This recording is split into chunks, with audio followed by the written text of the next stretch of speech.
Alors ce millésime 2000, vous comme moi, on l'a voulu grand et ça tombe bien finalement parce que Bordeaux a fait un grand millésime l'année 2000, particulièrement à Cheval Blanc. C'est un millésime qui finalement va se dérouler de façon assez académique, hein. Les opérations se suivent les unes derrière les autres. Derrière un printemps assez pluvieux qui a favorisé une pousse très importante du vignoble, la sécheresse et la chaleur va s'installer, particulièrement au mois de juin, et fait notoire, la floraison va se dérouler dans des conditions absolument parfaites. Et donc cette fécondation pleine va donner naissance à une quantité relativement importante dans le vignoble. Et donc, comme souvent à Bordeaux, les grands millésimes sont des millésimes très bons et en belle quantité. Donc le millésime 2000 finira à 43 hecto-hectares, ce qui est plutôt un beau rendement pour la propriété.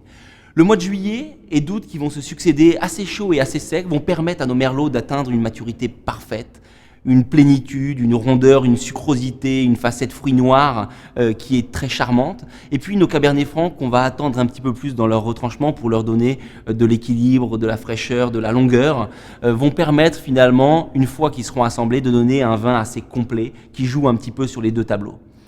Alors aujourd'hui, c'est un millésime qui a presque une quinzaine d'années et qui est encore évidemment un jeune adolescent qui exprime toute sa fougue, qui exprime tout son côté fruit noir, toute sa générosité, son aspect floral, son intensité aromatique qui est assez remarquable. Et puis déjà commence à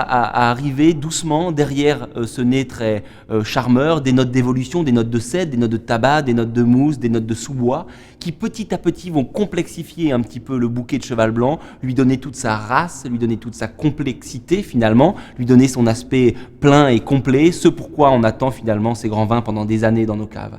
Donc bien sûr, vous pouvez encore oublier quelques années Cheval Blanc 2000, vous ne serez pas déçus de l'ouvrir dans 20, 30 ou 40 ans, mais déjà aujourd'hui, je pense qu'il fera la joie de vos papilles et de vos invités si vous avez le plaisir de partager une de ces bouteilles avec eux.